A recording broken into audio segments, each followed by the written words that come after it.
اعوذ باللہ من الشیطان الرجیم بسم اللہ الرحمن الرحیم۔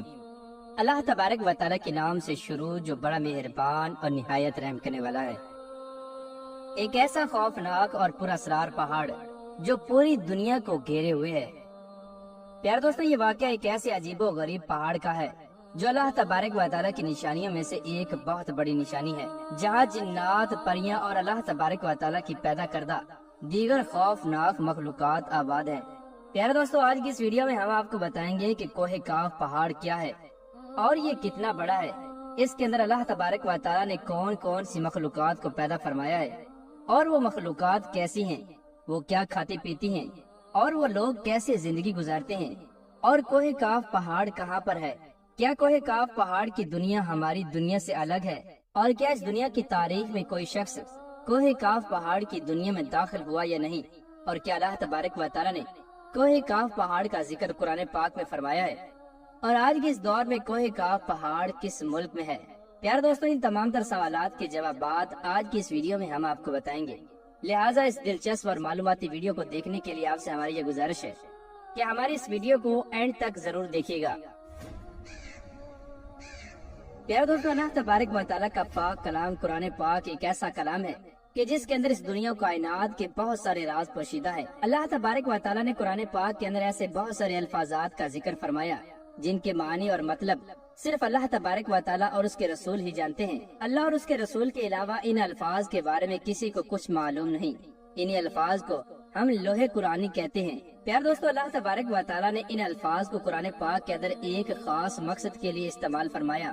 ان الفاظ کے اندر اللہ تبارک و تعالیٰ کی بہت سارے راز پوشیدہ ہیں جو کہ کل قیامت کے دن ہی کھلیں گے۔ انہی لوح قرآنی کے الفاظ میں سے ایک لفظ کا ذکر اللہ تبارک و تعالیٰ نے قرآن پاک کے اندر کاف کے نام سے بھی فرمایا ہے۔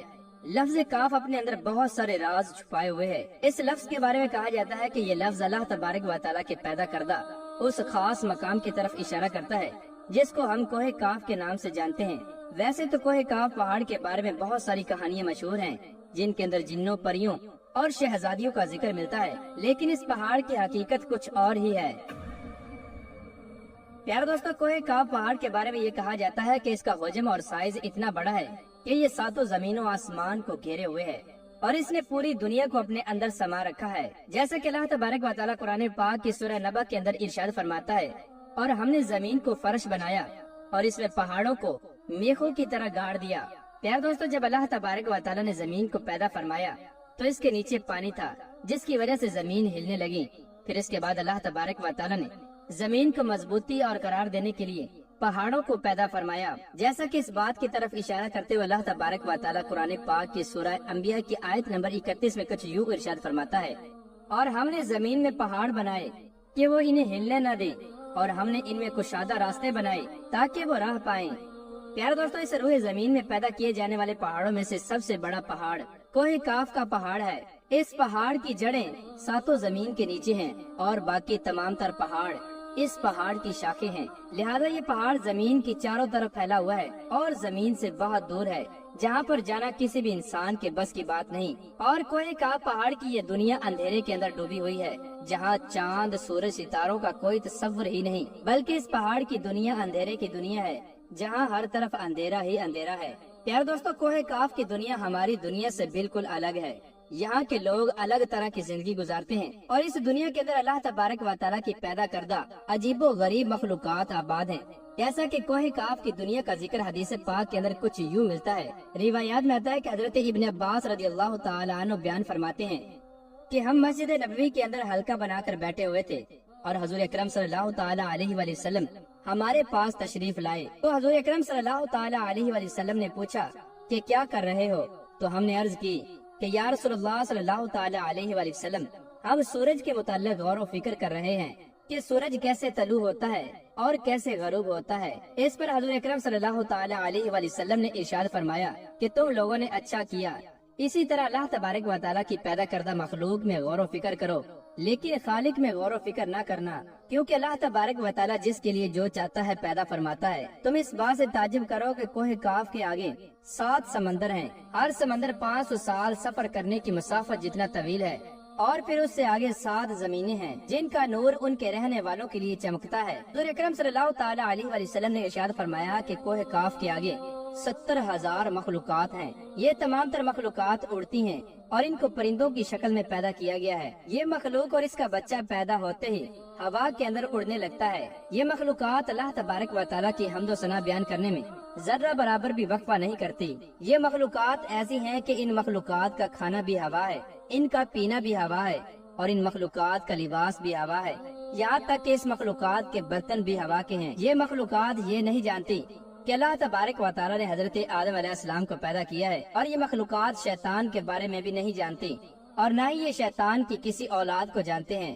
اللہ تبارک و تعالیٰ نے کوہ کاف کو دنیا کے گرد تخلیق کیا ہے۔ کوہ کاف کے درمیان یہ دنیا اس طرح موجود ہے جس طرح انگوٹھی کے درمیان انگلی۔ کوئی بھی انسان وہاں تک پہنچ نہیں سکتا، کیونکہ کسی بھی انسان کو وہاں تک پہنچنے کے لیے 4 مہینے اندھیرے میں سفر کرنا پڑے گا۔ یہ وہ پہاڑ ہے جہاں نہ کوئی سورج ہے اور نہ کوئی چاند ہے، یہاں تک کہ یہاں پر آباد مخلوق چاند اور سورج کے بارے میں کچھ نہیں جانتی کہ اللہ تبارک و تعالیٰ نے چاند اور سورج کو بھی تخلیق فرمایا ہے۔ یہاں پر آباد اس مخلوق تک جو روشنی پہنچتی ہے وہ کاف پہاڑ کی روشنی ہے۔ یہاں پر آباد مخلوق جڑی بوٹیاں کھاتی ہے اور ان کے جسم پر کوئی لباس نہیں ہوتا۔ اس پر صحابہ کرام نے حضور اکرم صلی اللہ تعالی علیہ وآلہ وسلم کی بارگاہ میں عرض کی کہ یا رسول اللہ صلی اللہ تعالی علیہ وآلہ وسلم، کیا وہ لوگ فرشتے ہیں؟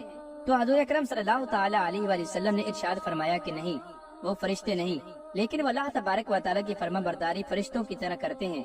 پھر اس کے بعد حضور اکرم صلی اللہ تعالی علیہ وآلہ وسلم نے ارشاد فرمایا کہ میری ملاقات معراج کی رات کوہ کاف کے لوگوں سے ہوئی، اور وہاں کے لوگوں نے حضور اکرم صلی اللہ تعالی علیہ وآلہ وسلم کی دعوت حق کو قبول کیا اور مسلمان ہو گئے۔ پیارے دوستو، اسلامی روایات کے مطابق کوہ کاف پہاڑ کو جنوں کا وطن کہا جاتا ہے، جہاں پر جنات، پریاں اور اللہ تبارک و تعالیٰ کی پیدا کردہ دیگر خوفناک مخلوقات آباد ہیں۔ اس کے بارے میں کہا جاتا ہے کہ کوہ کاف پہاڑ کو اللہ تبارک و تعالیٰ نے چمکتے زمرد سے بنایا ہے۔ ایرانی روایات کے مطابق یہ علاقہ شمالی کفکاز کے علاقے میں موجود ہے۔ یہ علاقہ ایسی جگہ پر آباد تھا جس پر آج تک کوئی بھی انسان قبضہ نہ کر سکا۔ پیارے دوستو، کوہ کاف کا علاقہ بلند ترین خوفناک پہاڑوں پر مشتمل ہے۔ امام قزوینی لکھتے ہیں کہ کوہ کاف بہت سارے علاقوں میں منقسم ہے، جس میں 70 زمینیں چاندی کی ہیں اور 70 زمینیں مشک کی اور 70 زمینیں سونے کی ہیں۔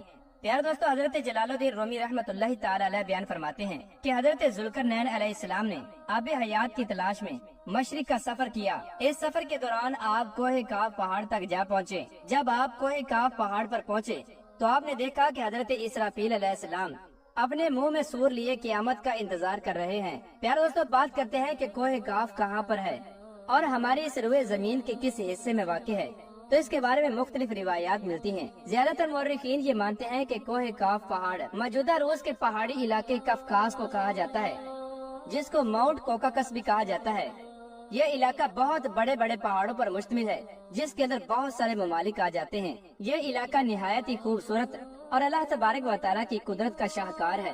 اللہ تبارک و تعالیٰ نے اس علاقے کو نہایت ہی خوبصورت بنایا ہے۔ اس علاقے کے پہاڑی سلسلے کو دیکھنے سے ایسا لگتا ہے جیسے کہ انسان جنت کا مشاہدہ کر رہا ہو۔ یہاں جانوروں اور پرندوں کی بے شمار اقسام پائی جاتی ہیں، جبکہ بعض مورخین کے مطابق کوہ کاف انٹارکٹیکا کے علاقے میں موجود ہے، جہاں برف کے بہت بڑے بڑے خوفناک پہاڑ ہیں۔ کوہ کاف پہاڑ ان ویران اور برفیلے پہاڑوں میں موجود ہے جو کہ ہر وقت اندھیرے میں ڈوبا رہتا ہے۔ پیارے دوستو، بعض مورخین کے مطابق کوہ کاف پہاڑ اس دنیا کو ایک نئی دنیا سے جوڑتا ہے۔ ان مورخین کا یہ دعویٰ ہے کہ جس دنیا کے اندر ہم جی رہے ہیں یہ 4 ڈائمینشن پر مشتمل ہے، جبکہ اس دنیا کے اندر حقیقی طور پر 11 ڈائمینشن ہیں جن کے بارے میں ہم انسان نہیں جانتے۔